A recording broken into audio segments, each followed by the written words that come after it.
پاکستان اور بنگلہ دیش کے درمیان جلد فضائی سروس شروع کیے جانے کا اعلان سامنے آیا ہے۔ پاکستان کی نجی ایئر لائن اور بنگلہ دیشی بیمان ایئر کی جانب سے کراچی سے ڈھاکہ روٹ پر براہ راست پروازیں شروع کرنے کی منصوبہ بندی کی جا رہی ہے۔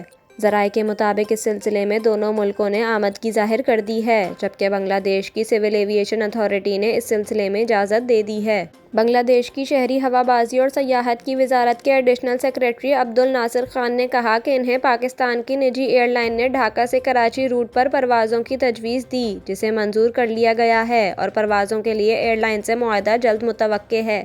عبدالناصر خان کا کہنا ہے کہ بنگلہ دیشی مریضوں نے علاج کے لیے پاکستان کا سفر شروع کر دیا ہے، جس سے لوگوں کے درمیان رابطوں کو مزید فروغ مل رہا ہے۔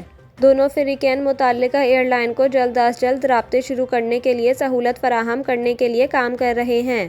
ان کا مزید کہنا تھا کہ بنگلہ دیش کی بیمان ایئر لائن بھی ڈھاکہ سے کراچی کے لیے پروازیں شروع کرنے کی منصوبہ بندی کر رہی ہے۔ کراچی سے لندن کے راستے بھی دونوں ملکوں نے کام کرنا ہے۔